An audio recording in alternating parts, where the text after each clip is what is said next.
Every fan waits for. The countdown's over. The road to kickoff has begun. Play is here to stay. I'm not going to name names, Kevin. From win totals to player props, from division races to MVP debates, we've got eyes on every camp and data feeding 24/7, breaking down every angle across the league. Every pick, every edge, every line that matters. SportsGrid. Your road to kickoff starts now. He is not Derrick Henry. He is not one of those special backs in that sense. A really good one that's been outstanding in fantasy for quite some time. But you can also hear the buzz recently about it being more of a split backfield. And if that's so, then Aaron Jones' value takes a hit, Jordan Mason's value goes up, and there's an opportunity at some point, if Aaron Jones misses time, where you can see Jordan Mason take that backfield over. Fantasy Sports Today, only on SportsGrid. It's a safe shot, pin high left with a 6-iron. And then this is where JJ enters the fray again and hits this like slice 5-iron. That was just, I mean, it curved probably a good, 30, 40 feet, almost flies in the hole. And it was just a crazy shot because nobody would ever really try to hit that type of slider. The Smiley Show, only on SportsGrid. An HRR, parlay a combo that you want to do. I generally prefer away teams and players that hit at the top of the lineup or in the top half, just because you are guaranteed just that extra plate appearance here or there. How many times, throughout the season, I've been like, listen, if this guy gets on, he will have one more at bat in the 9th inning, and if he doesn't get there, he doesn't get there. If you just take them that place higher, they're going to be in a spot to cash that bag. Pro Baseball Today, only on SportsGrid.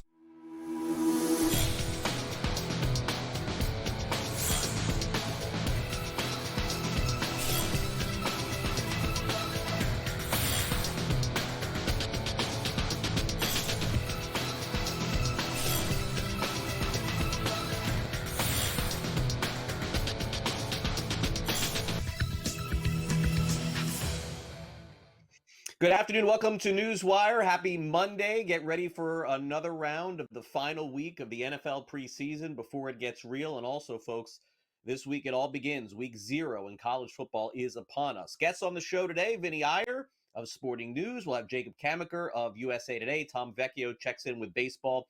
And our very own Donnie Wrightson on the first week of college and pro football. Getting ready to get started. We'll bring Donnie in here on the show as well. Let's recap everything that happened this weekend in sports in case you missed it. Our biggest story comes from the world of sports betting, and it certainly seems possible that if you live in a state without legalized sports betting, there may be a little bit of a workaround here. Kalshi, the company that is in the prediction market business, not sports betting, but prediction market business, wants to jump into player propositions as well. Now, naturally, they're not going to call that. They're calling it new event contracts that will allow users to trade on player touchdowns, point spreads, total scores. And that's just way different than what they've been offering previously with just futures and money lines. And right now, we're going to have to wait and see if the CFTC, the Commodity Future Trading Commission, decides to allow Kalshi to be able to provide these.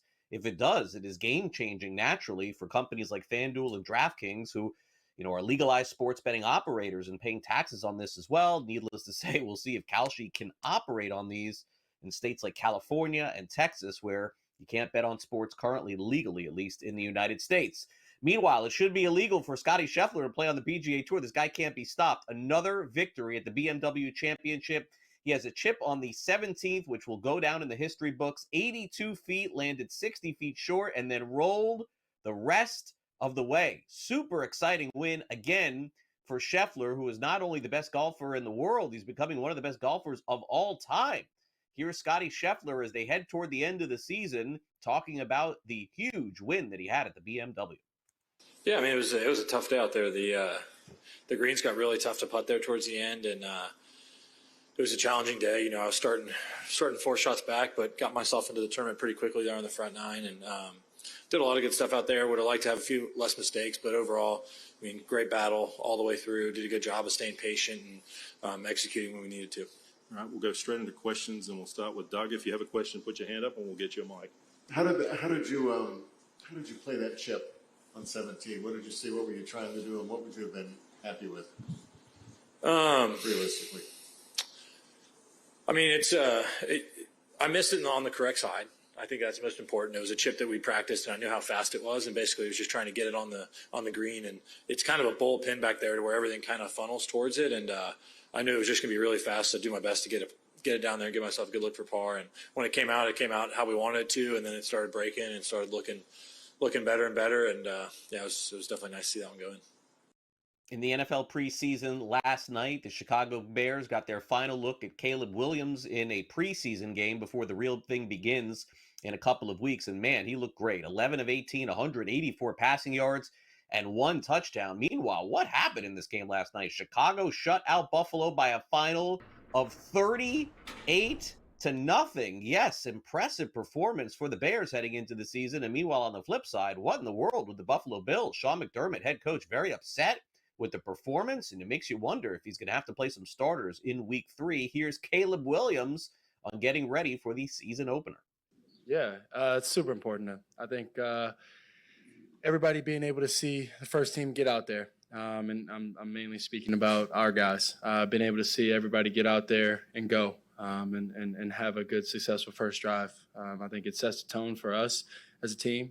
I think it sets the tone for how we expect ourselves to play and go out there and perform. So, it was extremely important. First big game you hit was the cold. What did you see out that play there about that? Yeah, they tried to at first show a 1 high, and then the weak safety rotated back, and Cole saw it, did a great job seeing the middle field being open, and made the adjustment on the route. And then other than that, just dropped back to a nice ball to Cole. Later today, Sean McVay, the head coach of Los Angeles Rams, is expected to update everyone, although I don't know that it means much because thus far we've gotten updates that have been nonsensical with Matthew Stafford, supposed to practice, supposed to play, supposed to throw, yes, no, maybe. Nobody really knows as the beat rolls on, but we may know a little bit more, I guess, today as the Rams prepare for the regular season without Stafford. Stafford has not participated in any practices or games. Jaguars wide receiver and cornerback Travis Hunter missed his second preseason game. He was held out of this one as a precaution, expected to be ready for the regular season. And the Eagles make a trade, acquiring John Mechie III, wide receiver from Houston. He goes to Philadelphia. In return, the tight end Harrison Bryant goes back to Houston. Meanwhile, week 0 of college football kicks off this week. Get ready. It's Farmageddon, as they call it. Noon Eastern, Iowa State and Kansas State playing overseas. Total 49.5 as we get ready for college football. Yes, this Saturday, first game of the season. Tennessee has named their starting quarterback, Joey Aguilar. He, of course, is the starting quarterback now that Nico Amaya-Leva ended up leaving and going to UCLA. Syracuse names their starting quarterback, too, Steve Angeli, as the starter there. And Alabama's running back, Jam Miller, is going to miss the opening game against FSU, which is coming up, by the way, on the 30th, which is not this week, but next week in college football. Zach Wheeler, in case you missed it over the weekend, unfortunate news for him, dealing with a right upper extremity blood clot. The Philadelphia Phillies are cruising toward the playoffs and hoping for big things, but it looks like they're going to have to do it without Zach Wheeler, who is was one of the candidates to win the National League Cy Young. That looks like it'll be Paul Skeens at this point. Good news for the Phillies is that they will get Aaron Nola back pitching, and he made his first appearance over the weekend, but they're going to need him to be a lot better, and I don't know that there's any shoes to fill with Wheeler on that team. The winning streak for the Milwaukee Brewers has come to an end. 14 wins in a row ends courtesy of Austin Hayes. He hit a walk-off single in the 10th, and the Reds beat him 3-2. Also last night, in case you missed it, it was the Little League Classic between the Mariners and Mets. Mark Vientos hit a 3-run home run in order to get the big win for the Mets, who actually won a series for the first time in a while. 7-3 the final. Francisco Lindor, after the game, acknowledging it feels like it's been a while since the Mets have played good baseball. Yeah, you're right. It's been a minute that we don't win a series. Winning is fun. Winning brings people together. When you're going through tough times, good teams have conversation among themselves, and when you win, you celebrate a little bit more, and it feels good, to have the the aura to be a little bit higher, to be up, and to love on each other and celebrate each other's success. It's a good thing right now. But at the end of the day, we enjoyed tonight. It was a fantastic day overall. And then turn the page. We got to go to the Los Angeles Dodgers weekend with the San Diego Padres. Not even close. The Dodgers complete the 3-game sweep. 5-4 was a close game yesterday, but man, LA looks like a different category than San Diego. Also, the Chicago Cubs pick up a win on Sunday as Dansby Swanson had a sacrifice fly in the 8th inning. The Cubs beat the Pirates by a final of 4-3. Yankees complete a 3-game sweep against the St. Louis Cardinals. Good weekend for Paul Goldschmidt. Ben Rice had a huge weekend as well. 8-4 the final on Sunday. The Marlins escaped Boston with a win yesterday. Jacob Marcy hits a 2-run home run, and Miami comes back to win 5-3. Also, Nathan Eovaldi for the Texas Rangers comes up big. 7 strong innings. Rangers beat the Blue Jays 10-4. Vinny Iyer, Sporting News up next. We'll check in on the NFL preseason right after this.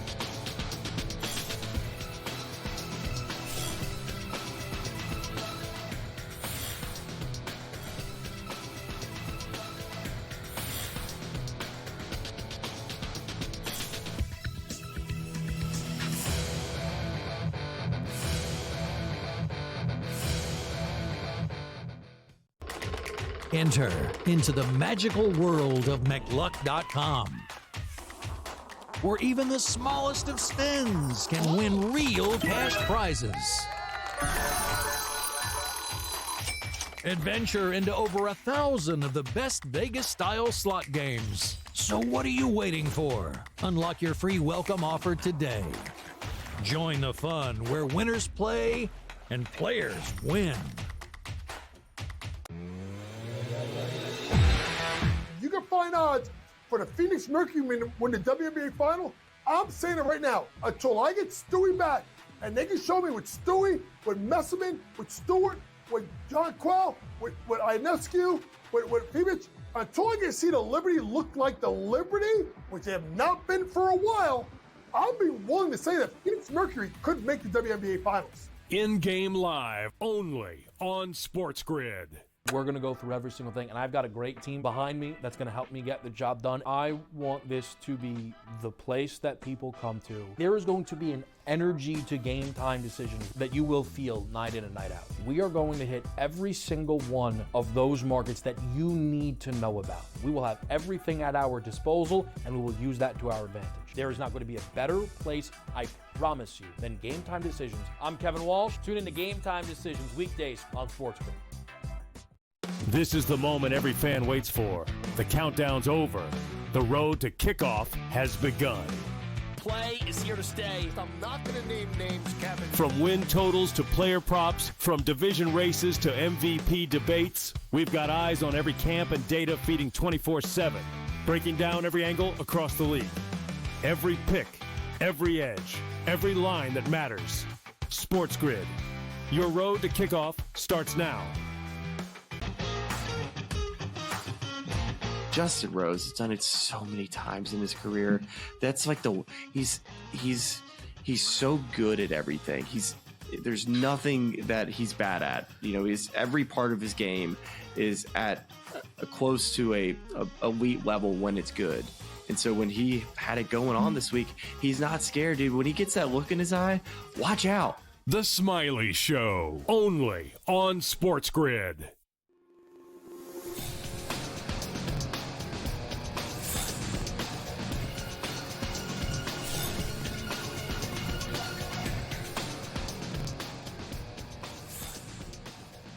All right, let's bring in Vinny Iyer, Sporting News. The second week of the NFL preseason is in the books. I think we learned a little bit more, maybe not as much as we have learned in the past, Vinny, honestly. I kind of felt like this week we were going to see everyone play. That definitely was not the case. It just feels like some teams are holding guys out, and that's going to be the end of it. But the New York Giants definitely with a lot to prove, and I want to start there because they certainly gave us a display of offense by playing all of their quarterbacks, including Jackson Dart, who was very impressive against the Jets. I would say that Russell Wilson looked fine also. Jameis Winston did a good job. And then they brought in Tommy DeVito late, and I don't know that all four of these guys are going to make the team, probably just three. Has Dart made enough of a claim to start, Vinny? Are they going to shock us next week and name him the starter, or you think that he is just simply the backup going into the season?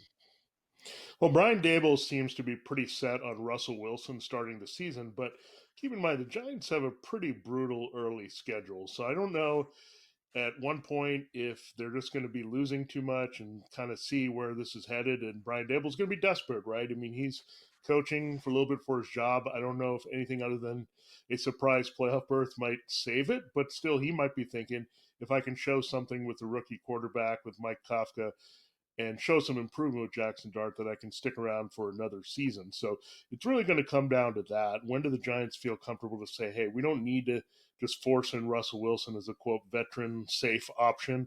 We need to see what we have in Dart sooner rather than later, if that's going to be who Brian Dable attaches himself to try to save his job. I think he would want to see him start soon, but I don't know how you're going to get there unless the Giants struggle out of the gate, which I think they will. Yeah, no, it's definitely the case. Some speculation even that the Giants may not carry Wilson and Winston into the season. Maybe one of those two with Dart and DeVito. We'll see. All right, the Colts have basically seen a couple of weeks of the preseason, and we got to just keep it honest from the reports that we see in these practices and even the games. There really has been no separator for Anthony Richardson or Daniel Jones. Vinny, my prediction going into this thing is that Jones was going to be the guy. I think that I thought personally they would pivot over to him. I don't know that that's going to be the case. That was just my instinct, knowing that they've seen enough of Richardson to make him wait a little bit longer and watch a little bit longer. But seems like a coin flip at the very least at this point, Vinny, because according to Shane Steichen, nobody's won the job.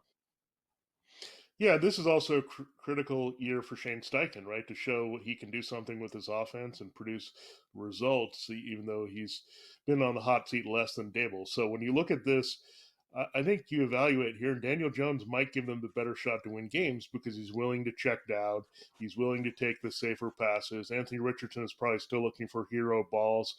That's a problem. There's no middle ground with Anthony Richardson's game. He's either looking for something deep or taking off and running. But Daniel Jones is a little bit more contained in that. He's athletic enough to get you a few yards, but he'll take the checkdowns. He'll throw to Tyler Warren. He'll throw to Jonathan Taylor when it's available, not force things up in the air. So I think really since they drafted Warren, I think this has been tilting a little bit toward Daniel Jones. I think they wanted Richardson to go out there, dazzle, prove himself, and win it. But this is turning out to be more of a developmental project than they would like as a high draft pick.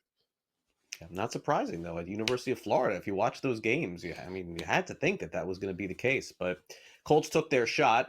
Meanwhile, the New Orleans Saints come into the season, Vinny, arguably as the worst team in the NFL, unless you believe it's the Browns. That's what the odds makers are telling us. But I think we saw enough yesterday of Spencer Rattler playing to know that this guy is going to be the starter. I mean, there's no way that they would have committed so much playing time to him yesterday to not do that. I see what the odds are here, and I'm never going to lay 230 to win 100, but it feels pretty safe to me that this is the guy, at least starting the season. Yeah, it's the same situation. Shuck is going to be a guy who throws the ball downfield, but it's not going to have the middle ground. They need somebody who's going to be willing to throw it to Alvin Kamara and get out of trouble. And they're going to have some trouble with that offensive line. So you can't have a guy that's going to sit back in the pocket, look for the deep ball. So I think they're going for self-preservation and team preservation here with this move, but everyone knows what they're doing. They're either marching for Arch Manning, or an interesting twist could happen here where Garrett Nussmeier could rise up boards. Well, his dad is their offense coordinator, so something to watch there with the Saints going forward. But this is all trending toward having their pick possibly of the top quarterbacks in the 2026 class. Definitely feels that way going into the year. All right, so Trey Hendrickson still holding out, and we see reports coming out today, Vinny. And then as a reporter myself, it always leads me to believe that there's something more to the story when we see this come out, not just what they're offering. So this is put out there specifically as to what the Bengals are looking for. And that's not because they're looking for it, Vinny. I believe they want to trade Trey Hendrickson, and they're letting the league know this is kind of what it's going to take. They'll take less, but they set the barometer here, right, Vinny? Like, there's no way this comes out without that happening. It feels like this is the beginning of the end of his time there. Yeah, I mean, it's headed that way. I mean, it seems a lot more tenuous than we've seen with Micah Parsons and Terry McLaurin, right? I mean, I think those might get resolved on their own teams, but we've felt early that this was not going to end with anything other than a divorce from the player and team. So it'll be interesting. The team that they play on Monday here, the Commanders have been rumored to trade for him. Do they have enough to get him? Will the Bears be aggressive? Now, seeing that they have Caleb Williams and what he can do maybe on the rest of his rookie contract, they could pair him with Montez Sweat. That could be some kind of defense up front for Chicago after a good year last year. So is it another team like the Ravens just maybe pushing all in a little bit more? So there's a lot of teams that could go after him. The question is, what are the Bengals going to be acceptable taking? Because I don't know if they'll get that young upside defender that they're looking for. They might have to settle for draft picks and get that player next year that way. Last thing, we see this report potentially that the Washington Commanders really like this rookie running back they drafted, so that gives them room to move Brian Robinson. But let's be honest, I don't know what they would even get back in return for Brian Robinson. What would you guess, Vinny? A third round, a fourth round, maybe? That's probably on the high end. Yeah, this probably like a this fifth or feels like they sixth want to round dump. pick. Yeah, it feels like they would. I mean, I hate to say dump him, but it does feel that way, right? Yeah, he just doesn't fit exactly what they want to do. And we've seen that last year as well when they transitioned to Cliff Kingsbury. He's just not giving them the versatility they need out of that position, where Austin Eckler is more their type of back, and they wanted to see what they have in their youth as well. So Brian Robinson probably on his way out, but more likely in release and maybe a late camp edition. Maybe he'll end up with the Cowboys, who need some help at that position. So yeah, agree completely. This comes out, and a cut is next, not a trade. Vinny, thanks for coming on the show. All right, thanks, Craig. We preview some games in college football with the SportsGrid Sound Off coming up next. Don't go away.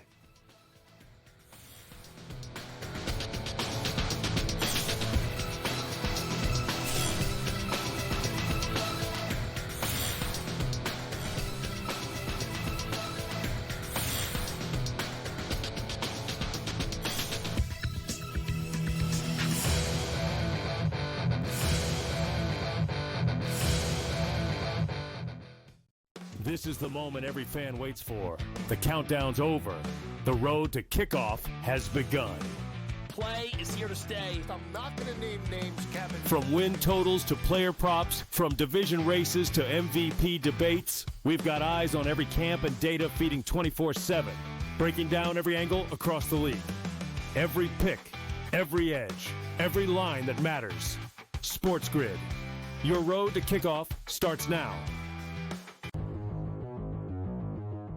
He is not Derrick Henry. He is not one of those special backs in that sense. A really good one that's been outstanding in fantasy for quite some time. But you can also hear the buzz recently about it being more of a split backfield. And if that's so, then Aaron Jones' value takes a hit, Jordan Mason's value goes up, and there's an opportunity at some point, if Aaron Jones misses time, where you can see Jordan Mason take that backfield over. Fantasy Sports Today, only on SportsGrid. It's a safe shot, pin high left with a 6-iron. And then this is where JJ enters the fray again and hits this like slice 5-iron. That was just, I mean, it curved probably a good, 30, 40 feet, almost flies in the hole. And it was just a crazy shot because nobody would ever really try to hit that type of slider. The Smiley Show, only on SportsGrid. An HRR, parlay a combo that you want to do. I generally prefer away teams and players that hit at the top of the lineup or in the top half, just because you are guaranteed just that extra plate appearance here or there. How many times, throughout the season, I've been like, listen, if this guy gets on, he will have one more at bat in the 9th inning, and if he doesn't get there, he doesn't get there. If you just take them that's place higher, they're going to be in a spot to cash that bag. Pro Baseball Today, only on SportsGrid.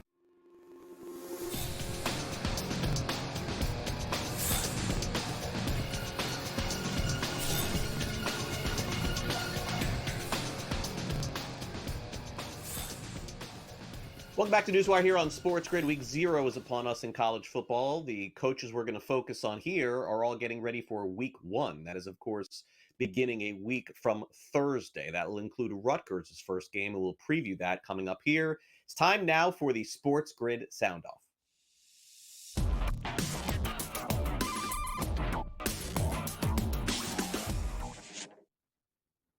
Well, I assure you that next Saturday night in Tallahassee, Florida, the weather is going to be hot, and that is definitely the setup when the Florida State Seminoles take on the Alabama Crimson Tide. What a great first week matchup. A bunch of them going into Saturday as well. Kalen DeBoer getting ready for another season, bringing Alabama into Tallahassee to take on Florida State. They're getting some practices in the heat, and there's no question in Alabama it will not be hot in Birmingham as it is in Tallahassee. Yeah, good scrimmage. Got some good heat out there. That was probably one of the best things we got out of it today. Was one of the warmer days, and saw that all week brewing, and so took advantage of it. It's been actually too nice on campus, especially in the morning. But good day that way, and it's gonna be 2 weeks from today at this time we'll be playing. So talk to the guys about that a little bit, but. Probably a lot like the first scrimmage. Offense did some nice things early. Has to do a better job of sustaining it, and the defense doing a good job of responding. That's really general, but that's kind of how the scrimmage went. So got a lot of red zone work in at the end, just slowly building up, and got some reps on that. Tuesdays and Thursdays practice was really good from some live action. So from Saturday, Tuesday, Thursday, and again today, we've got a lot of tackling in, a lot of work. Full pads, and so I like just kind of the stamina we've had that way, and just how much tackling we've had. So another team heading to Florida for opening night. It'll be the following night when Notre Dame takes on Miami. Here's Marcus Freeman as the Fighting Irish getting ready to return to South Florida, where the last time it did not go particularly well. Live, and the twos had a couple sets of threes, were live the whole time, but so it was some live and thud. We only scored the live period, so the defense ended up winning. I think it was 4 points. They won by 4 points, and so you try to make that scrimmage about something to simulate some type of game environment where there is a reward for winning, and losers are losers. And so we try to create that type of environment so you can go out there and see your guys compete with a little pressure. But they competed. They did a really good job of competing. We know these guys will go. We know these guys will compete. There's some things we got to clean up in all three phases. Fortunately, we don't play today. We got 2 weeks, but we got to fix a couple little minor details with urgency, and that's what we'll get back to work doing here this afternoon. So a week from Thursday, the college football season resumes for week 1. Rutgers will take on Ohio on Thursday night. You could probably say the Scarlet Knights are a little bit up against it in terms of scheduling and getting to the college football playoff, but Greg Schiano, always a history of having a lot of close games, good practices, pretty intense guy, whether he's been in college or in the NFL. Here's Schiano as Rutgers gets ready for their season opener a week from Thursday. I thought good day, a lot of different situational work, which we needed to hit. Guys did a really good job of staying focused over a long period of time. We got some guys, that just did the situations and then set out the rest, and that gave a chance for other guys to get more work. There's some position battles for backup spots. There's some position battles for starter spots. So this tape will be really watched closely again, as was last week's. And then it's, we'll break camp tomorrow, and the guys will move back into their apartments and things. And then Monday we are totally on Ohio. So kind of wrap up camp tomorrow, meetings, go over the film, get the players out of here, and we've been working on Ohio, but now we'll start working on Ohio with the players, and everything's pointed towards opening game from here on out. Meanwhile, Ohio State University just 20 minutes ago named their starting quarterback for their first game of the season. It will be Julian Sayin getting the opportunity to start for the Buckeyes as they get ready for the University of Texas. What a great week 1 showdown it will be. That will be next week. All right, let's take a quick time out here on NewsWire. We come back next. Week 3 of the preseason is almost wrapped up. We got one tonight, and then we got the full regular season to go. Let's bring in Jacob Kamaker, courtesy of USA Today, right after the break. You're watching NewsWire here on SportsGrid. We're back after these messages.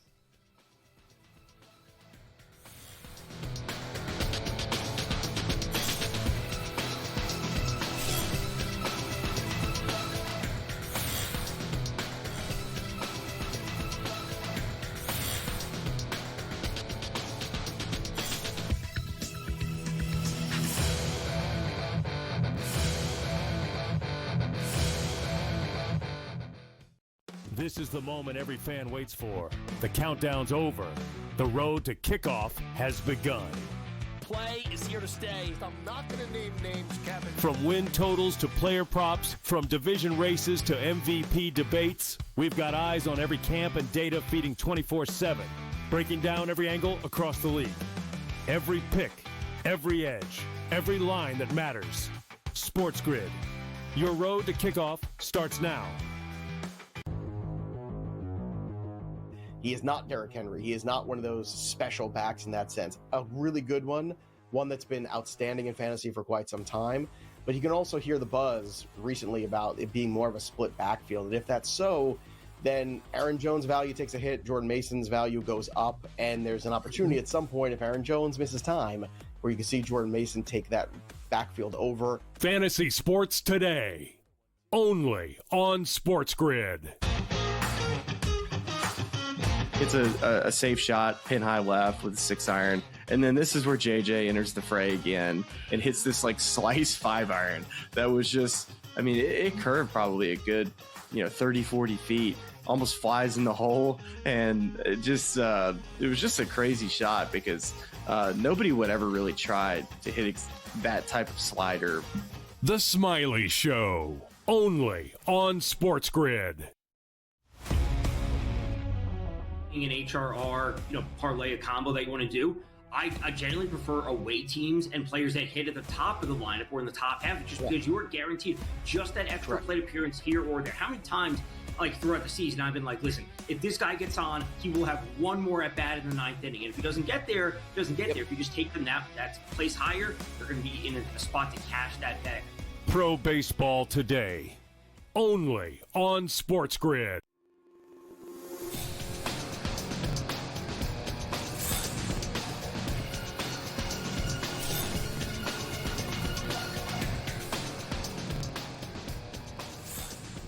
Welcome back to NewsWire here on SportsGrid with the latest in the NFL. Let's bring in Jacob Kamisker, courtesy of USA Today, to break down everything that's going on. We'll get to a potential trade by the Bengals. We'll see if they trade their star defensive player. But Jacob, let's start off with the news that just broke a few minutes ago, and I don't really honestly know if this is news or not. It is 10 seconds of video of Matthew Stafford walking on a practice field for the first time since June. So, I mean, I don't know. Call me still extremely skeptical of this whole situation. It feels like this is one of those hidden stories where we're really not going to get full answers. I know Stafford is, arguably one of the oldest quarterbacks in the NFL, but, let's give credit. I mean, Aaron Rodgers, Jacob, he's out there every day practicing in these joint practices. Can Stafford really expect to begin the season with the team? He's got 2 weeks to get it going here. Yeah, it's been a strange situation where Sean McVay, I believe, last week said, hey, he's probably going to practice on Monday. And then he just didn't practice with the team and he continued to be held out. He was doing some side work, I believe, but, not in the full drills for the team. So I would think that this social media post, and you're right, we're reading into 10 to 15 seconds of footage posted to social media here. This seems to be an indication that they're saying, hey, he's coming back to practice today. Don't worry about it. But I think we're going to learn more about this situation after practice. I believe Sean McVay is due to meet with the media at 2 p.m. Eastern. I think at that point, he'll provide more of an update on what's going on with Stafford. But like you, I'm a little bit skeptical of this whole thing being he's out of the woods at this point. Just back injuries can tend to linger, even if they're minor, and that's probably why he's been held out a little bit longer. But until we hear from him and Sean McVay about what's going on, it's hard to trust anything as being a sign that, hey, Matthew Stafford is definitely good to go. Yeah, I mean, I'll wait for him to talk. No offense, Sean McVay has given us nothing, and anything he's given us has been false. So I'm gonna wait to hear from Stafford on that. All right, so I don't think we have to wait any longer here, at least from my intimation here, Jacob. In reporting, it seems to me that when a report comes out about what a team wants for another player, feels to me like at that point they're willing to move on and setting some sort of barometer in the ether here. And I do feel like Trey Hendrickson is going to be traded by the Bengals. I just don't know if it'll be today or tomorrow or the night before the season. But generally that stuff, Jacob, doesn't come out unless it's real. We're not hearing that with McLaurin and Parsons and some of the other players. Right, and this has been going on for a long time, the Trey Hendrickson saga. He's demanded a trade before this offseason. I believe it was last offseason.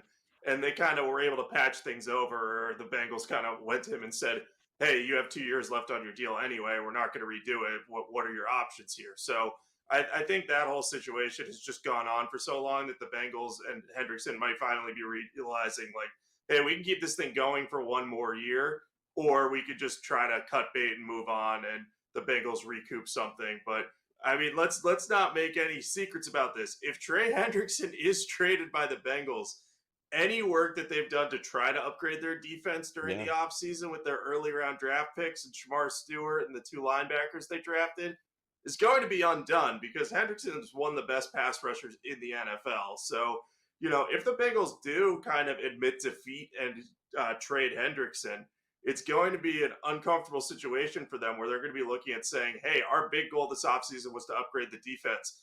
And yet they won't have that kind of blue chip player on that side of the ball. So a lot will fall on their new defensive coordinator, Al Golden, to right the ship there. So, you know, from the Bengals perspective, they've really made a mess of this. They could have just offered Hendrickson, you know, a market value extension and said, hey, he might decline by the end of it, but we got to reopen this Super Bowl window with Joe Burrow playing like he is and get our defense back at the level it needs to be. But instead, now we might be heading towards that trade, which, again, as you mentioned, feels like it's been a long time coming, right? Yeah, truly a lot of no names on the side of the Bengals defense. A couple of free agents they signed. Hendrickson, the anchor to that defense as well. Their win total this year, 9.5 over on the FanDuel Sportsbook, plus 260 to win the North, 11-1 to win the AFC Super Bowl, 22-1. And by the way, the Hendrickson news does not affect any of these odds here on FanDuel, just one player. So I think that you're safe if you bet one way or the other on that. Now, as far as the Giants are concerned, they beat the Jets 31-12, a non-competitive game because the Giants offense looked as good as it has had in a really long time, and some good quarterback play from everybody involved. You know, Wilson did throw an interception, but he was 4 of 7. Winston looked good. Jackson Dart, of course, steals the show again.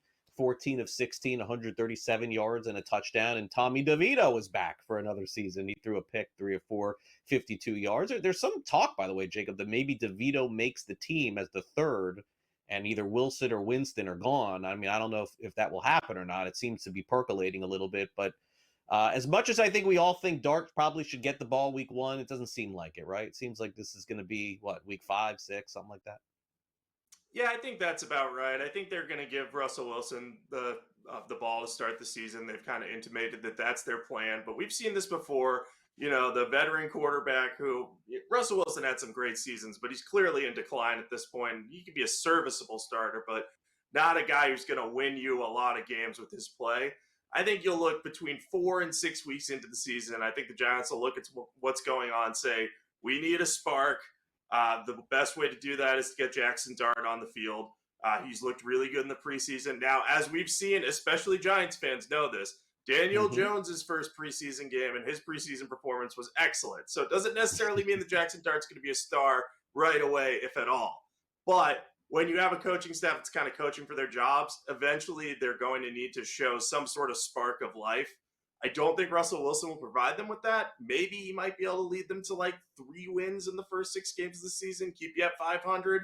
But I think that Dart's probably their best bet to try to save their job. So I think he'll get on the field maybe sooner than we all anticipated. And I think to your point about keeping DeVito as the third stringer, I think if the Giants could find a trade for Jameis Winston, say a team needing a proven veteran backup quarterback, I think that would be a beneficial situation for them now, because Dart has looked at least capable of being the backup quarterback to start the season. So yeah, I would. If I'm looking at it from the Giants decision maker standpoint, that's the type of trade I try to make. Just say, hey, does anyone want to take on Jameis Winston?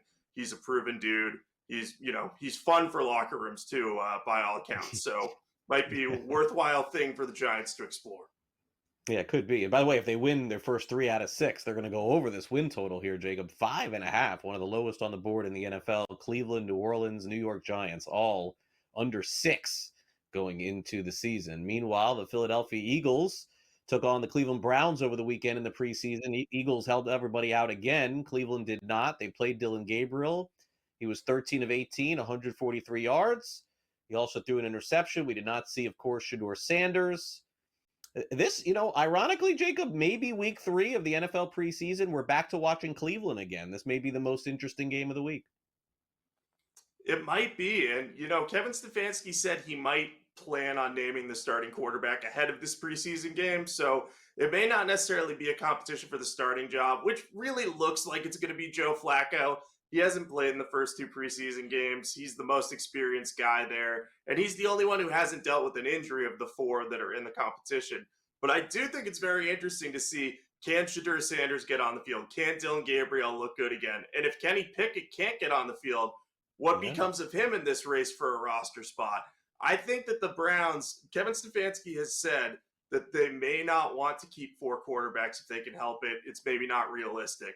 But I think if they could stash one of them on IR, maybe Kenny Pickett, maybe Shedeur Sanders, if his oblique injury doesn't heal up, I think that would be the play. So they would get kind of past that roster deadline, move one to the IR, and then be able to keep all 4. But if they are only going to keep 3 and they don't want to stash anyone, if Kenny Pickett can't get on the field, all of a sudden it becomes, do they keep him over Gabriel and Sanders? Or do they maybe say, we're going to try to sneak one of the rookies to the practice squad? It's going to be very interesting. I still think they keep all 4 quarterbacks, though. Yeah, Snoop Huntley making his way back on an NFL roster. A couple weeks ago, didn't even have a home. Now all of a sudden got a chance to make it. We'll see. All right, Jacob, enjoy your week. Thanks again. We'll catch up soon. All right, sounds good. Take care, Craig. All right, Jacob Kemaker, USA Today. Coming up next, Tom Vecchio from Pro Baseball Today here on SportsGrid weighs in on what happened yesterday in baseball and also looking forward as well. NewsWire on SportsGrid is back right after this.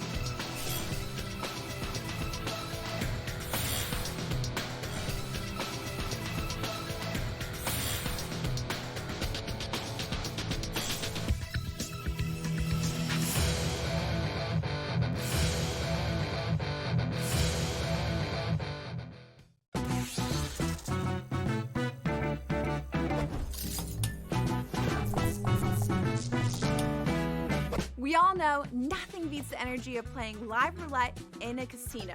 But playing roulette online sure does have its perks.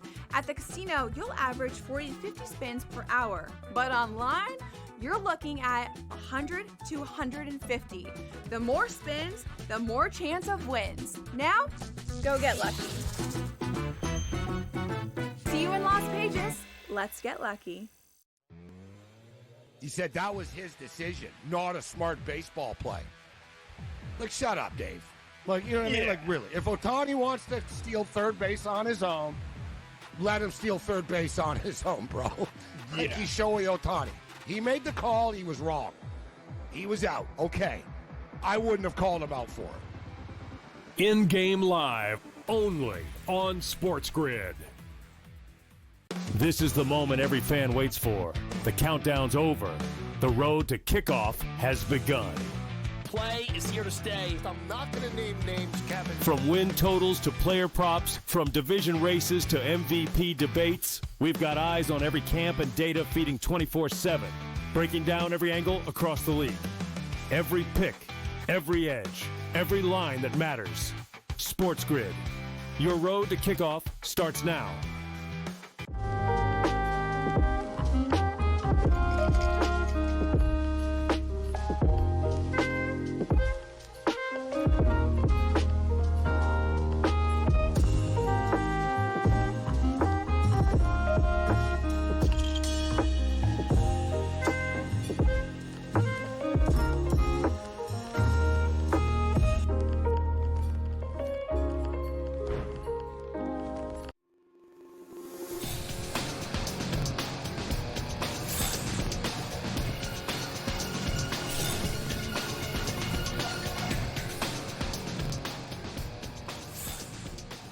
Welcome back to NewsWire. Tom Vecchio is with us. You can catch him on Pro Baseball Today each and every weekend here on SportsGrid. Tom, great to have you back here on this Monday as we recap the Major League Baseball slate from Sunday. Look forward to a big week as well, Tom. Thanks for coming on. And hey, Milwaukee Brewers finally met their match, at least for one day. It was the Cincinnati Reds, and it was a close game too, but they finally lost the game 14 in a row, 3-2 the final. And by the way, the Brewers had their chances in this one too.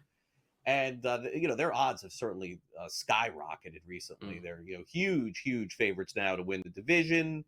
and their odds are shorter now to win the NL. People are saying it's them and the Dodgers at this point with Zach Wheeler's injury. Obviously, that's a critical one as well. Everything is just going in Milwaukee's direction. I know Cincinnati won yesterday, but let's just not gloss over the fact that the Brewers have been the best team in baseball for at least a month. Yeah, they really have. And, back on August 3rd, I believe it was, that Sunday, that's when they put Mizorowski on the IL. And they also had Jackson Churio on the IL. I believe it was on Saturday night that they put him there. And I said, this was an important stretch for the Brewers coming up, missing their up-and-coming pitcher, missing their star player, whatever it might be. But the Brewers did literally nothing but win, except for this past Sunday, and impress the entire time. And, when it comes to the Wheeler news, the pitching staff, I think at this point we have to say that the top pitching staffs in the league would be Seattle, Milwaukee, and now that Glasnow and Snell are both looking good for the Dodgers, it has to be them. Like a three-man rotation of Glasnow, Snell, Yamamoto versus Mizorowski, Peralta, Woodruff, and then we have George Kirby. I know it didn't look great last night. Gilbert, Wu, whatever it might be. Like those are the best pitching staffs when it comes down to it. And if the Phillies do not have Zach Wheeler, I think they're good. I just don't know if they're at that same level of we have this frontline talent that we can absolutely trust. And yes, Wheeler could come back before the end of the season, get him a start just to get him into the rhythm of things and be ready for October 1st. Cubs put themselves in this position way behind Milwaukee, but still in a very good position to potentially make the postseason. They take care of business against the Pirates, so that's the good news, is that the Cubs did what they were supposed to do. Another close game yesterday as they win 2 out of 3. And now, to get to the wild card, they're going to have to win games. But Tom, I'm going to guess that I believe they have a long series coming up here against the Milwaukee Brewers in Chicago. So any shot to win the division, which I think is very small at this point, starts today. There's a doubleheader this afternoon at Wrigley Field. Freddie Peralta, Cade Horton, Chad Patrick, Jamison Taillon. You know that this is going to be slight favorites in terms of Milwaukee today in the first game. Second game probably about even. I mean, Cubs kind of have to win the series here to even have a shot at catching the Brewers, right? Right. A very weird 5-game series, which we don't often see. They have to take at least 3, right? And if you lose 3, you're not going to be making up any ground. This is the time to strike. So if you lose 3 and you only win 2, lock it up for Milwaukee. At a certain point, Milwaukee, it's not like they need to play 75%, win 75% of their games. They can just play almost 500 at a certain point. Yeah. And the Cubs need to make up so much ground just to even tie them. So Milwaukee, if they come in here and take care of business and win 3 of 5, they're going to be cruising for the division title. Yeah, I'm pretty sure that if the next 2 Milwaukee wins, I think, if I'm not mistaken, Tom, puts them the first team in baseball over the season win total, betting win total. Okay. I believe, I think they need 2 more wins to be the first team in baseball to do it this season. All right, so meanwhile, the biggest shift in odds in betting in baseball over the weekend is now the Dodgers to win the NL West. Yeah. That's it. I mean, they went from minus 200. Look at this. They're up to minus 450 after sweeping the Padres. I guess the odds makers knew all along they were tied, but the Dodgers were still favorites, Tom. And boy, that was a very positive series for the Dodgers. Super deflating for the Padres at this point. Yeah. You can't believe that they're going to win this one. You can't, especially how it happened when you have, I understand Michael King was supposed to start on Friday. They have to change things around. But when you have Cease and Yu Darvish out there and they don't look good, that is very concerning. In a world where Padres lose both of those starts 1-0 to the Dodgers, you could be like, okay, hang on. We're actually neck and neck with them.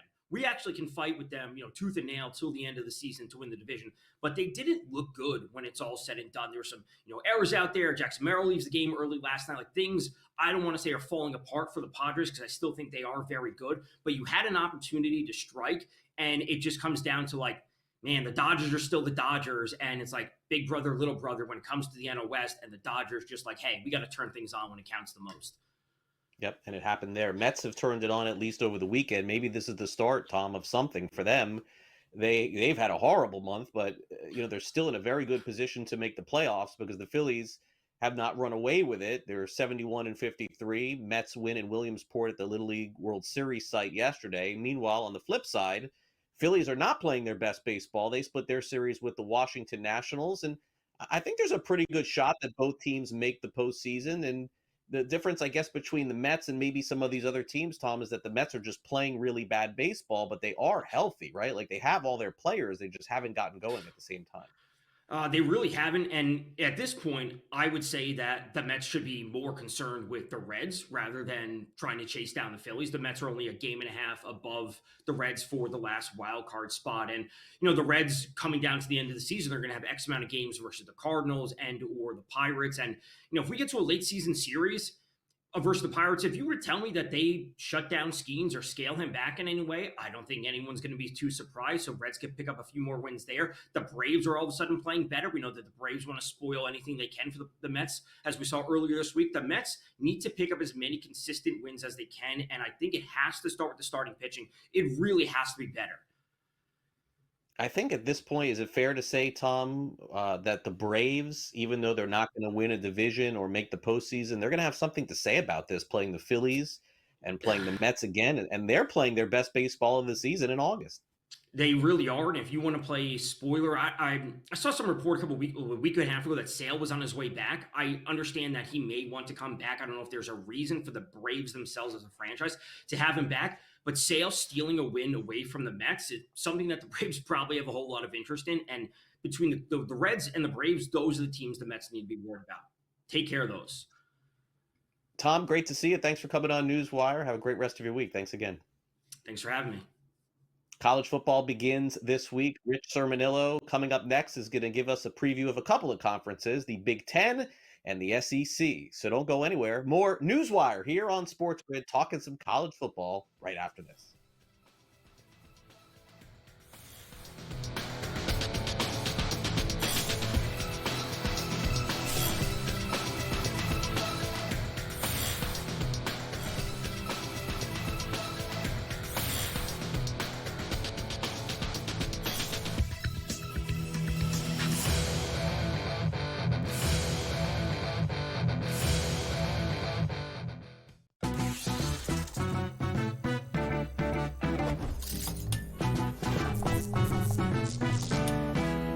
We all know nothing beats the energy of playing live roulette in a casino. But playing roulette online sure does have its perks. At the casino, you'll average 40 to 50 spins per hour. But online, you're looking at 100 to 150. The more spins, the more chance of wins. Now, go get lucky. See you in Las Vegas. Let's get lucky. He said that was his decision, not a smart baseball play. Like, shut up, Dave. Like, you know what I mean? Like, really. If Ohtani wants to steal third base on his own, let him steal third base on his own, bro. Like, he's Shohei Ohtani. He made the call. He was wrong. He was out. Okay. I wouldn't have called him out for it. In-game live, only on SportsGrid. This is the moment every fan waits for. The countdown's over. The road to kickoff has begun. Play is here to stay. I'm not going to name names, Kevin. From win totals to player props, from division races to MVP debates, we've got eyes on every camp and data feeding 24/7, breaking down every angle across the league. Every pick, every edge, every line that matters. SportsGrid. Your road to kickoff starts now.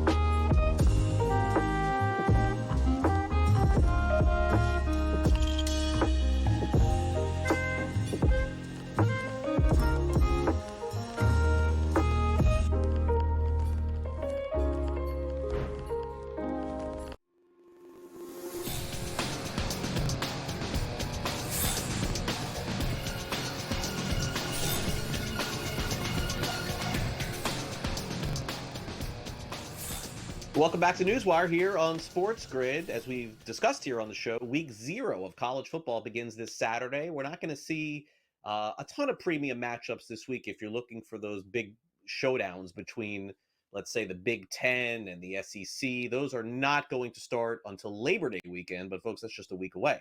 So let's get a preview of, why not, those two conferences. We'll start off with the Big Ten and then work our way to the ultimate conference in college football, the Southeastern Conference. Here's our very own Rich Sermonillo breaking down how the landscape looks in the Big Ten and the SEC. Greg, we're just days, even hours away from the start of the college football season, week 0. I want to cover a couple of the major conferences before we get to games. The two big ones, Big Ten and SEC. Out of those conferences have come the last 6 national championships in college football, likely to happen again this year. First off, Big Ten, 2 favorites, the obvious ones, Ohio State and Penn State. I like Penn State out of the 2 big boys. This is a chalky conference. I think it'll continue to be. I think this is the year that Penn State breaks through and wins a Big Ten title, possibly a number 1 seed going into the playoffs. Ohio State loaded with talent, obviously, but a lot of attrition to the NFL. New quarterback in Julian Sayin, couple of new coordinators. Penn State, on the other hand, Drew Aller at quarterback. I think they have the more veteran team, a more complete team. Big question mark, of course, James Franklin. Can he win a big game? Can he break through and actually win a Big Ten title? Michigan starting over at quarterback as well. So this should be the year for Penn State. Where are the opportunities? Now, I wouldn't recommend anyone in terms of a conference title, but I really like the Washington Huskies over 7.5. Year 2 for Jed Fish. We saw what he did second year at Arizona. I expect the same. A lot more talent this year than he inherited last year. Better scheduling, more home games in Seattle. Take Washington over 7.5. Now, SEC, normally I say this is the conference that you take the chalk. I would go in the opposite direction. SEC getting even deeper. Texas the favorite, Georgia number 2. I like the number 3 Alabama. I'll go back to year 2. This is going to be a theme in this clip. Year 2 for Kalen DeBoer. Absolutely loaded where it matters. Offensive line, defensive line. Big question mark, Craig, is quarterback. But I trust Kalen DeBoer when it comes to quarterback development. It'll be Ty Simpson out of the gate. I really like Alabama. But I would also recommend people consider some of the longer shots. LSU plus 600, A&M plus 1,800, Oklahoma plus 2,200. There's a lot of value in the SEC, more value that I've seen in the past decade when it comes to bettors. In terms of overs and unders, I love A&M over 7.5. Great line play. Again, question marks at quarterback as well, like Alabama. Oklahoma, I have seen as low as plus 6, over 6.5. If you can get over 6.5, take the Sooners. Always great on defense. Now they have the backfield with John Mateer and Jaden Ott. The offense will be markedly better. Quickly for week 0, give me Iowa State plus 3.5 and Hawaii. Big year 4 for Timmy Chang on the islands. All right, thanks very much, Rich. College football again begins this week, and another Rich Waltz, who has the broadcast out in Hawaii this week with that game against Stanford, is going to join us later in the week to preview that game. He'll be calling it for CBS Sports. Meanwhile, one more game tonight in the NFL preseason as we get ready to play the final week, which is week 3 coming up this week. Monday Night Football, first of the season, actually, when you think about it.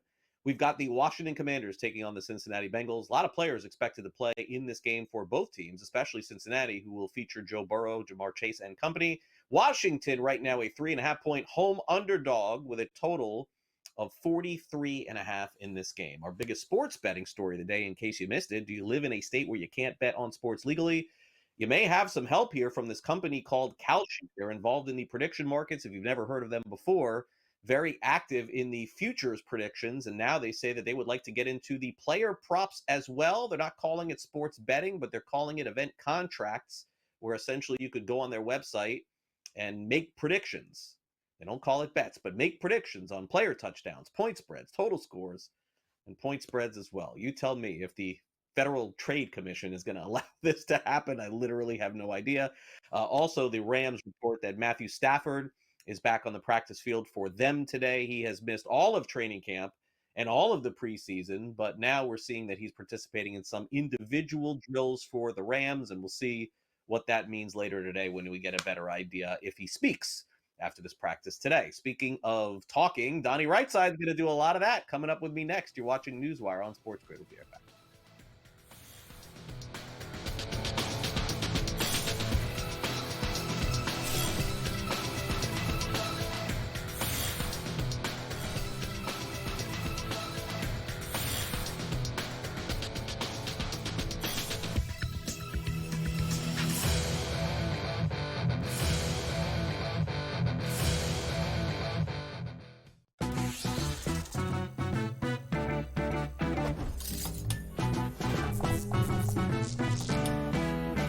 We all know nothing beats the energy of playing live roulette in a casino.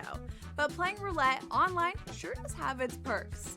At the casino, you'll average 40 to 50 spins per hour. But online, you're looking at 100 to 150. The more spins, the more chance of wins. Now, go get lucky. See you in Las Vegas. Let's get lucky. He said that was his decision, not a smart baseball play. Like, shut up, Dave. Like, you know what I mean? Like, really. If Ohtani wants to steal third base on his own, let him steal third base on his own, bro. Like, he's Shohei Ohtani. He made the call. He was wrong. He was out. Okay. I wouldn't have called him out for it. In-game live, only on SportsGrid. This is the moment every fan waits for. The countdown's over. The road to kickoff has begun. Play is here to stay. I'm not going to name names, Kevin. From win totals to player props, from division races to MVP debates, we've got eyes on every camp and data feeding 24/7, breaking down every angle across the league. Every pick, every edge, every line that matters. SportsGrid. Your road to kickoff starts now.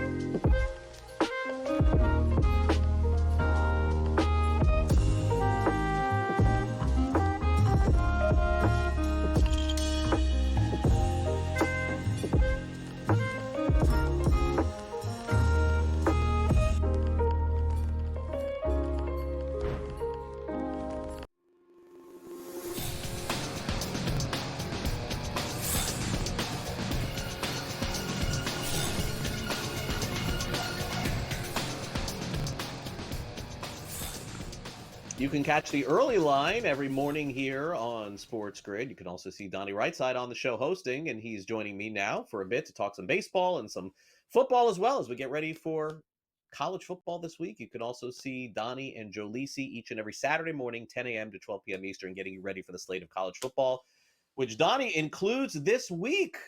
Are you ready? Here we go. I mean, we got no choice but to be ready this weekend. Little week 0 action. Now, I always like to have fun, say, you know, week 0 for a reason, because they're going to give us one game, and then the rest is, hey, guys, it's college football. Just enjoy with what you have. Then we start to get kicked off the next week. But it's a little appetizer this weekend, Craig. You can't get too upset about that. No, definitely love it. The Labor Day weekend, my gosh, all day Saturday night, beautiful. Sunday It's night, beautiful. and some kind of It's insane games coming up the following week. All right, we'll do football in a minute. Let's get to baseball here. The Yankees desperately needed some good news, and they finally deliver on that, sweeping the St. Louis Cardinals over the weekend and put themselves at least back into a position where you feel like they've got a chance at the postseason. My gosh, like they've been floundering so bad. I thought they would just completely fall out of this thing. Ben Rice had a nice game on Saturday night. So, look, I can't really endorse the Yankees fully just because I've seen the whole season and not just these 3 games. But when you have the wins, they're in the bank, as they say, Donnie, and the Yankees will take it. Exactly. And also, the one thing that you want to see is that lineup does project itself quite nicely on a day-to-day basis. Look at those last 6 games, Craig, on offense. 6 runs, 9 runs. They did the low point against the Twins and then 4-1 loss, then scored 4 runs in a victory, 12 runs in a victory, and 8 runs yesterday in another victory. If that offense is able to carry this team, they'll be solid. We know they're trying to still figure out that starting staff, and Max Fried, who knows what happened to him after a sensational start, figuring out the back end of that bullpen. But for me, it always starts and ends, Craig, with those Yankee bats. Looks like they're back. Yeah, so far so good. Red Sox can feel the same way. They probably should have won all 3 games this weekend against the Marlins, but they blew it yesterday, having to use Chapman on Saturday. They couldn't use him, I guess, on Sunday, which I thought was odd, by the way. I mean, why not just use him 2 days in a row? This guy's been unbelievable. Jacob Marcy hits a huge home run instead of Dane Myers, and Miami ends up winning 1 out of those 3 games. Boston is 68-57. They're in striking distance of the Blue Jays, and they'll have a series coming up. Well, that will be determined one way or the other. But I feel like Boston's stronghold is there to make the postseason, Donnie. They look good start to finish, and relatively speaking, a healthy team, too, going into September.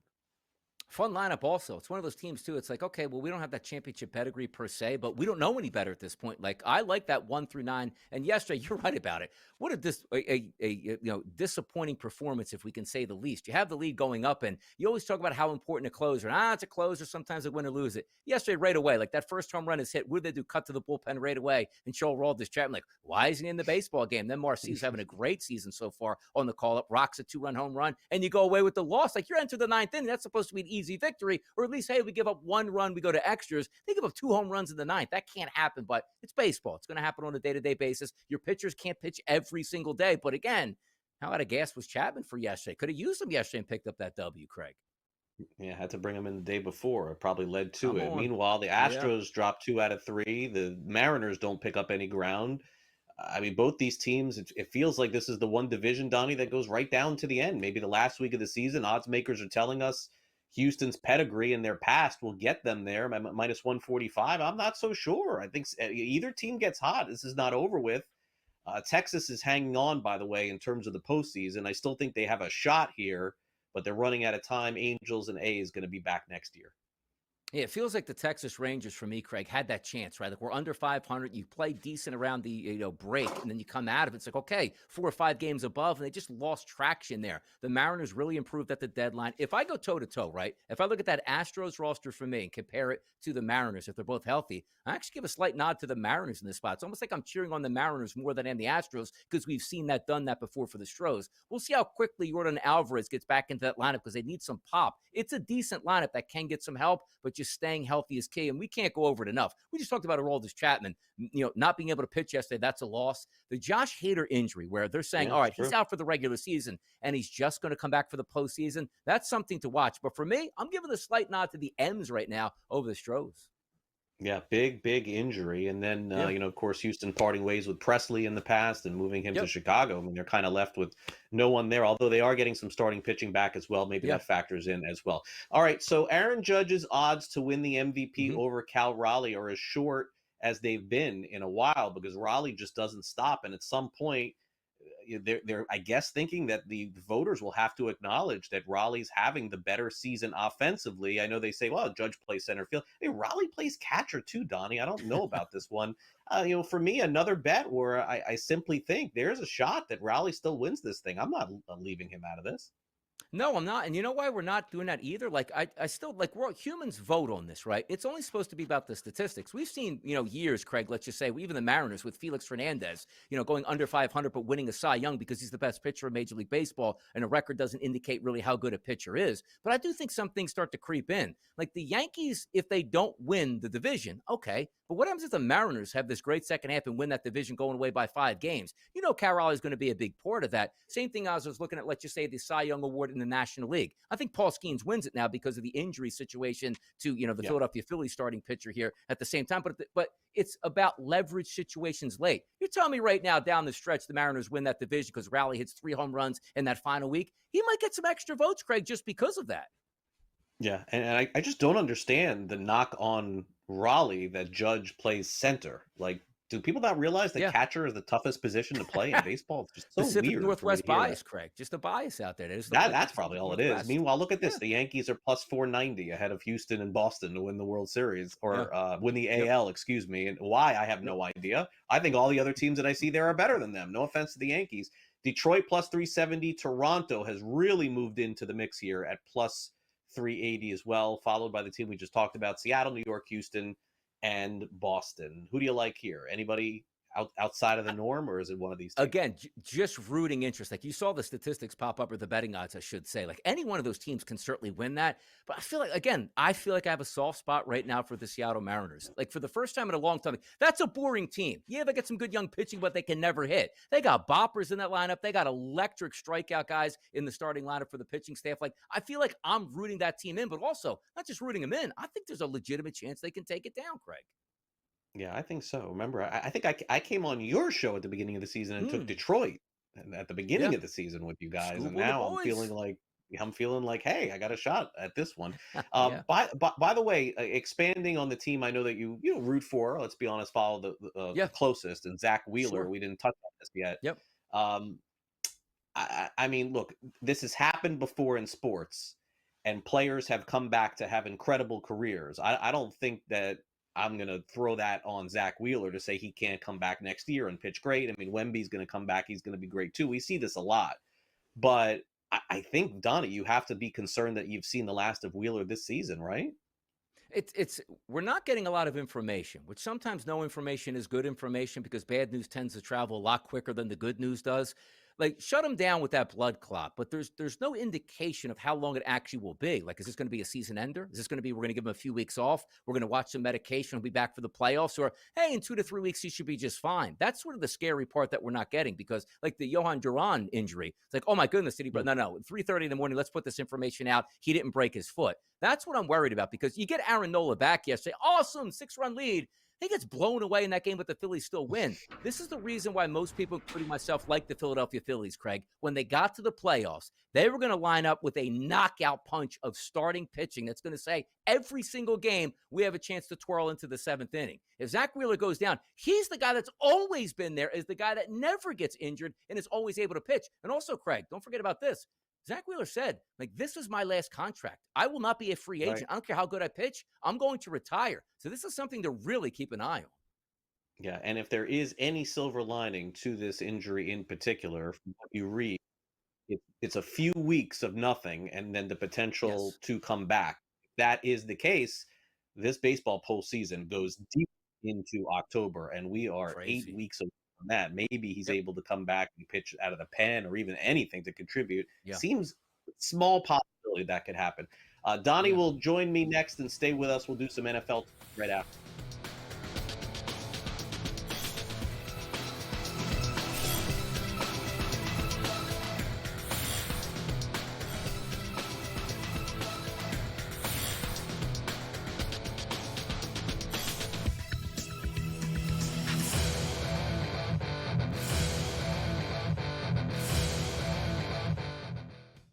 This is the moment every fan waits for. The countdown's over. The road to kickoff has begun.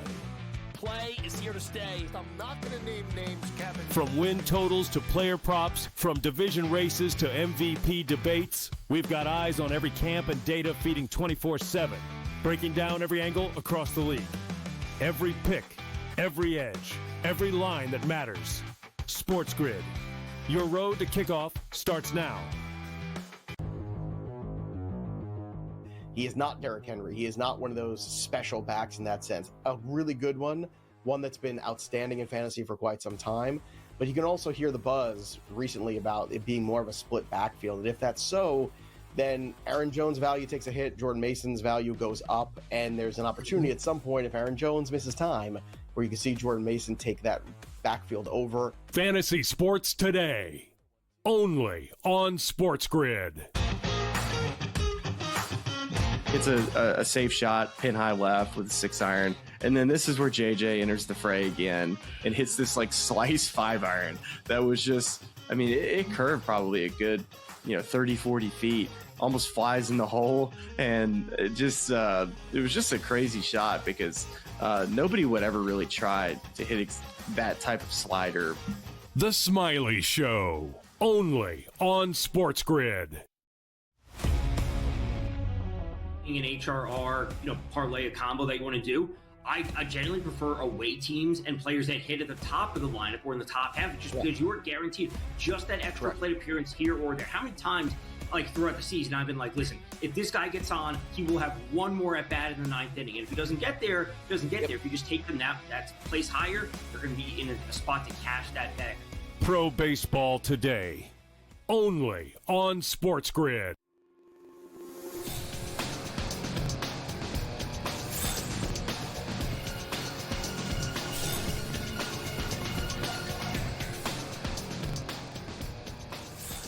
Donnie continues on with us as we mix in some National Football League talk ahead of the final preseason game, which is tonight between Cincinnati and Washington of Week 2. There are several games, of course, coming up this week before Saturday. In fact, I just looked at the schedule, more preseason games on Thursday night and Friday night this week, and then Saturday, the official end to the NFL preseason. But the Bears can put basically a bullet in this preseason. They've been fantastic. They win 38-0 was the final yesterday. My gosh, like what in the world happened to Buffalo? I guess we should be asking here. But Caleb Williams, 184 passing yards, Donnie, 11 of 18 from the field. I don't know that it means a thing, but it does give them confidence going into the season, I would imagine. Yeah, you needed to see something good out of Caleb Williams in that game because you understood the importance of that. Not that the Buffalo Bills even got on the plane to go play that game, Craig. I mean, they got beat soundly, didn't play very many starters, and that's the way they took that as a non-serious game. But the Bears were opposite here. They wanted to get that flow. You saw that here. Get some really good reps and get out of the game healthy, which is exactly what the Bears did. For me, I'm not saying the Bears would be like a buy-on team entering into the season, but you have my favorite offensive play caller in the NFL now as your head coach with an exciting offense. What's not to like for the Bears fans and to get excited on the season? It's a very tough division to win in a very tough NFC, but that's not how we're grading it this year for the Bears. If the Bears don't make the playoffs, that doesn't mean it's not a success. Everything comes down to Caleb Williams and how he can perform, and I think if we just take those baby steps and he learns under Ben Johnson and follows that tutelage, why can't he be a great quarterback in the NFL? The intrigue is high right now for me, Craig, on those Chicago Bears. Yeah, and plus 550 right now to win the division. Those odds are kind of short when you consider teams that are projected to finish last in all divisions. Plus 550 is nothing to sneeze at. Vikings plus 290, Green Bay plus 250, and Detroit plus 155 over on FanDuel. Meanwhile, if you're looking for a narrative to bet this week, Donnie, that's betting the Buffalo Bills in their final preseason game. I got to tell you, that would be something I would be interested in. Because if Sean McDermott is upset about a preseason performance, I would only imagine that he's going to be playing week 3 to win, right? I mean, by the way, they gave up over 500 yards of offense. And we know in the preseason, outside of maybe the starters, there's no game plan. It's like, hey, let's just see what happens. They were outgained like 5-1 in that game. It's never a good performance, especially McDermott. He's not an offensive guy. Say, hey, I didn't have my starters out there. He's a defensive guy, and his defense got turned into a sieve there in that preseason game. It's never a good look. It's like, hey, we got beat. Can we just have a good showing before we get to the regular season? Even though the scoreboard doesn't matter, but the coaches, it does really matter. They don't like to be embarrassed in any way, shape, or form. Yeah, so we'll see if Buffalo employs something different this week. I'm not saying Josh Allen's going to start and play 3 quarters. I'm just saying that, like, usually when this happens, teams go the other way. I mean, remember, the Dolphins were getting ripped for having a horrible preseason and a horrible workout with the Lions, and then they went in Detroit and they beat them down, right? So, you never know. That could happen. Speaking of which, one of the reasons why Miami won that game was Quinn Ewers looked really good at quarterback. I don't think he's going to challenge Tua for the starting job, but he's definitely the backup. 11 of 17, 2 touchdowns in that preseason game.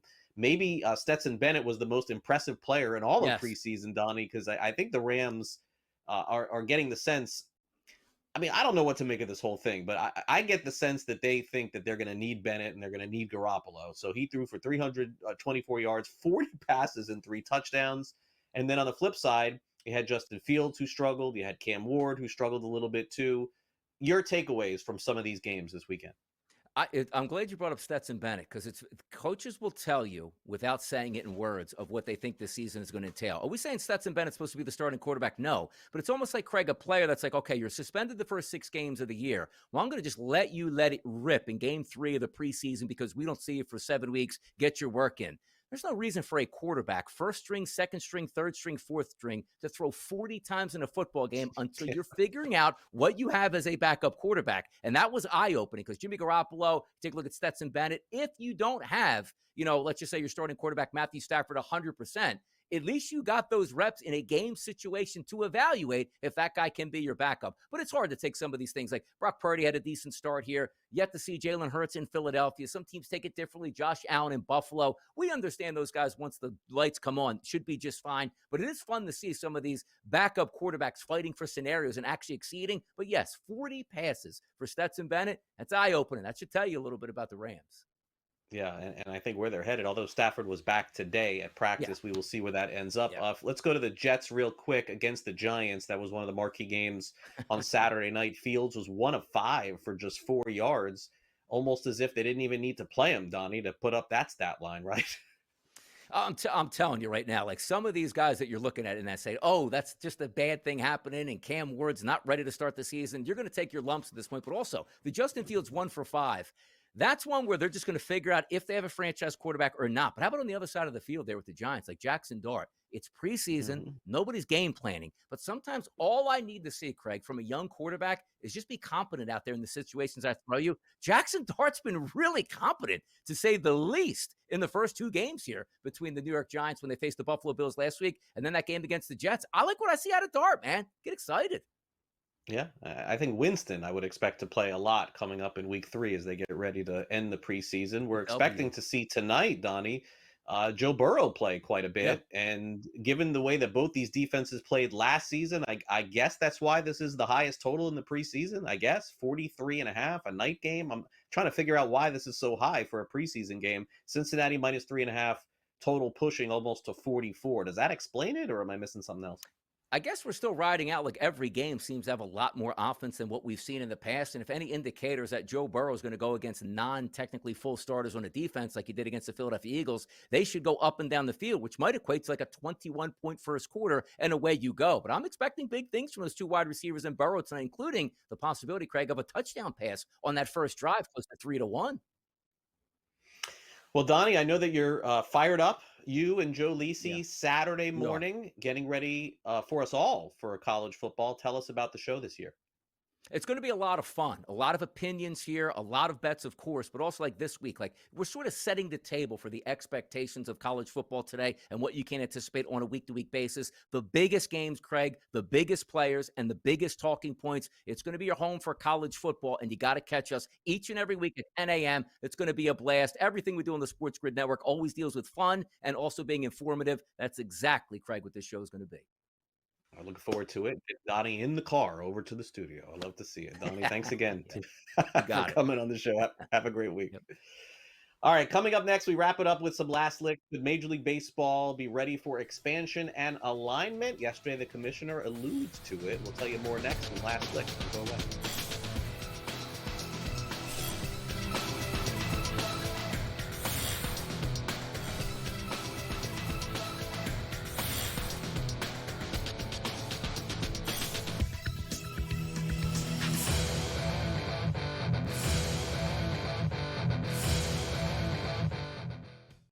This is the moment every fan waits for.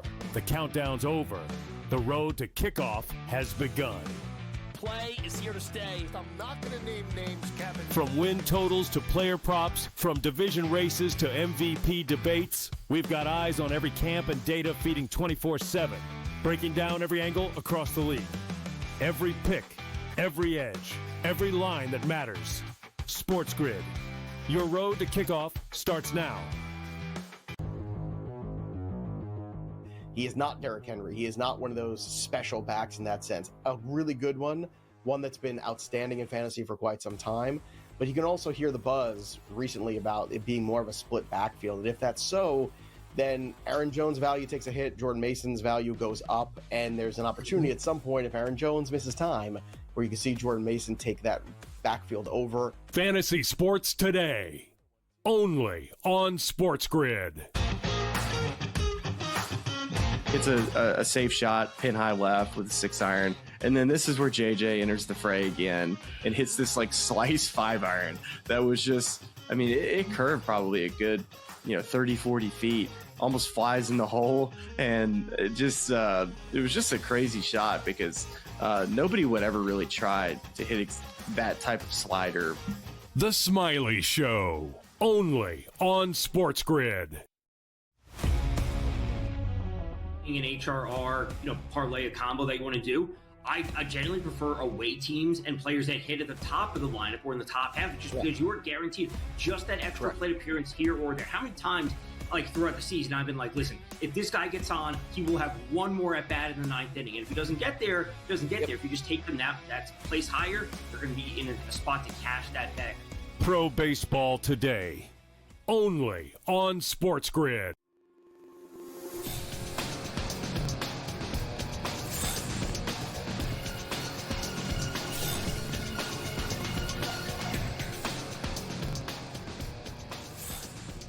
Did you miss the Little League Classic in Williamsport, Pennsylvania? Fun game yesterday, of course, between the Mets and the Mariners. Commissioner of Baseball discussed that, and also Cal Raleigh had a special salute. And also a player working his way back to the big leagues after injury is not liking the way that he is pitched in the minor leagues, and he let somebody have it yesterday. We'll get to that and more as we wrap up the show with some last licks.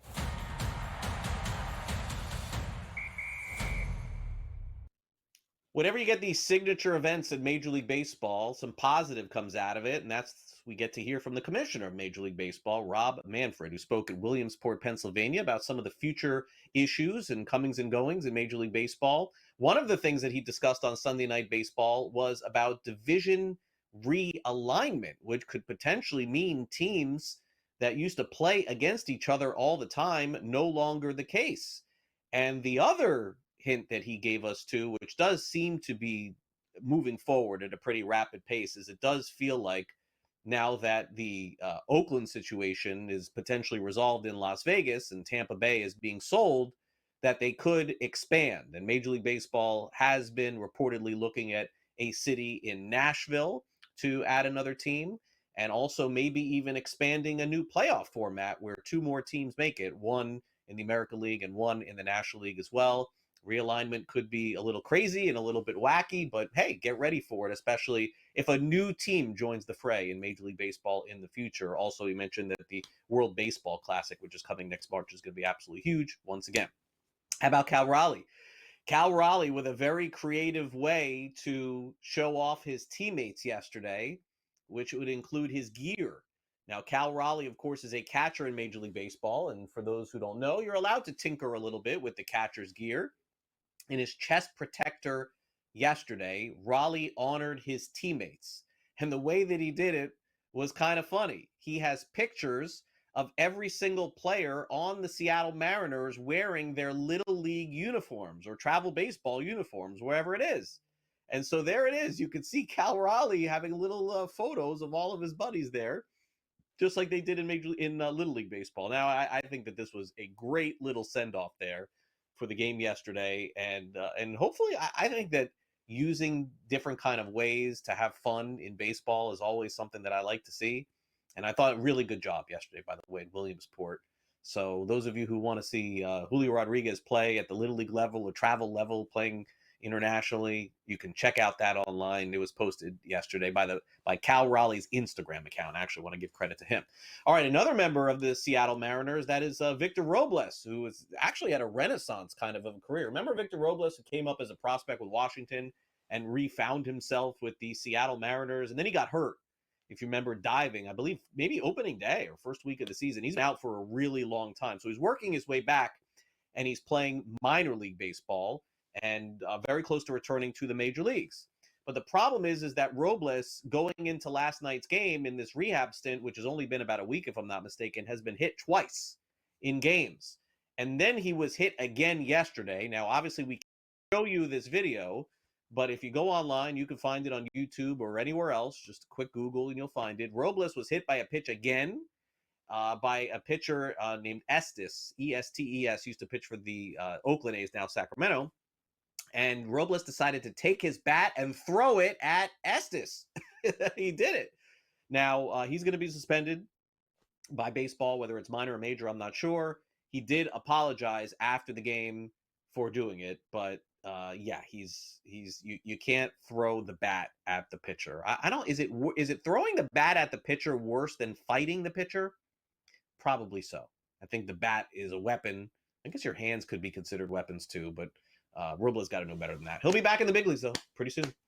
All right, that'll do it for our show today. Great show as always. I want to thank our guests for coming on the program, Jacob Kamaker and Tom Vecchio for coming on the show, Vinny Iyer and Donnie Rightside getting ready to host the show on Saturday mornings. We're getting ready to get out of here, but before we do, want to let you know that you can stream all of our programming 24 hours a day, 7 days a week by downloading the SportsGrid app. It's available for both iOS and Android, and there it is on your screen. So take out your phone right now and scan that QR code, and then you get the SportsGrid app absolutely free. News, notes, information, picks against the spread, opinions, game time, everything that you can need for a companion in sports betting It is the SportsGrid app. Also, don't forget, one more game tonight, which we'll be talking about on In Game Live tonight. That is the final game of the NFL preseason on week 2. We've got Washington taking on Cincinnati. And right now, the Bengals, 3.5-point favorites over on the FanDuel Sportsbook. Thanks again to our director, Luke. For my producer, Frank, I'm Craig Mish. See you back here Tuesday for our next edition of NewsWire. That's 12 o'clock Eastern, exclusively here on SportsGrid. Have a great day, everyone. See you then.